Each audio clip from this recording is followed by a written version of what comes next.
भूख लगी यार ते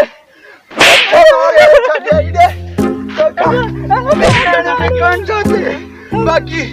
ओ बूट ठाई दो था वते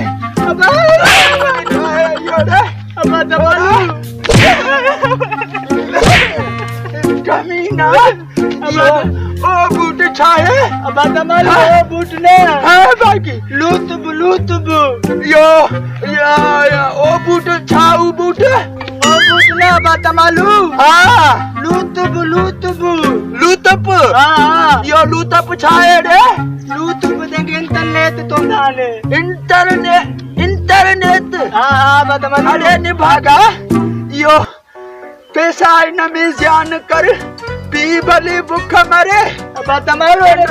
एने दो था मानी नीचे दाला कंदो मानी केंदी पई हुंदी खंडा जदी चोरी मानी अरे चोरी खणंदी मां भजी सगंद में चक्रा अब तमारो लितल न दतुला देदो हाने मुखा त हलियो कोन तो थे अल्लाह बा तमाल वाल हां मुखे टे कदे हां बा तमाल चंद्रा पिनाए मारियो थई भागो छोरो अल्लाह बा तमालू अल्लाह पुत्र किथे भूख मरी वयो में अब तमालू कुराड़ो त करे छडियो थई अब तमालू जी थमीस तिय लदी थी थमीस छा या थमीस तिय लदी थी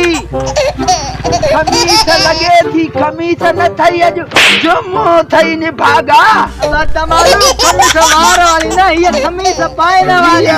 हां ही डाडी भली आंदी थई छोरा देखे खावर तई खमीस बाबा दो दिबी अरे बाबा ही मुंजा कपड़ा बे पुराना थिया हाने सफा लगा तो न कमाल खान हां होया से न पांजे दौर जा बड़ा मोतबर हलऊं भला हां बा तमालू हां मुखे भूख डाडी लगी थी पुत्र जमालू अल्लाह तंदो ॾिसो ता मानी तेंदी पई हुंदे भागा मुखे कुराड़ो त करे छडियो थई इयो भूखन ते मारे हाने काथों टुकुर खाराए न त पो मां मरंदो माए हां बा तमालू हां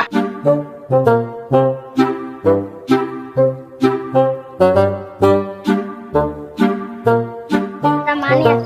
और मात दे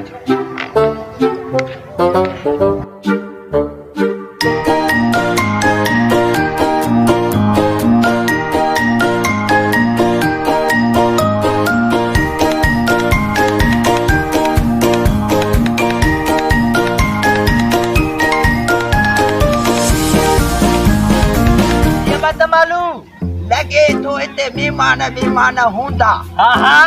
वो हिते वेही करे खट ते भी हूं पाण ही होता कवारा टुकुर ॾींदा हां बाबा हां वे ॾिसो ता मन तो दे तुर बुतल अरे पेरिया ॾिस त भाजी छाजी थने लितो भाजी सु सभा भूख मां मराए तो चंद्रा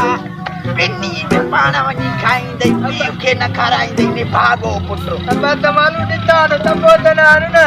हां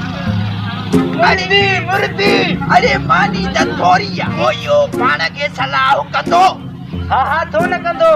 अरे धूड़ थई बूथ में कमानीअ ते सलाह कंदो मुखे भूख मारे ने भागा पाण वते तो ऊट चारींदो अब तमालू चंद्रा बे तमा आजो सोचा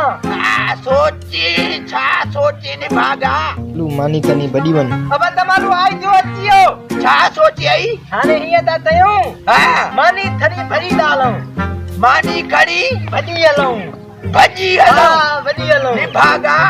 जे कढ लगा न मां कुराड़ो मुर्स भजी को न सकदो माए अब तमालू हां तोरे दिए ते खानो वो भी भूख का यो भी कम सही है बाबा केड़ा पाण भला पिनऊ सासा जोड़ी हां के पेट त पालनो अंगल लगी सभा मुजो पुत्र तो हां बता हां मुखे अज पक पईया वाह बेसु के राहे त कोना तो नहीं जार नहीं नहीं ना खानो छोरा बाजू बुक्का लगी या तो मैं देख रही हूं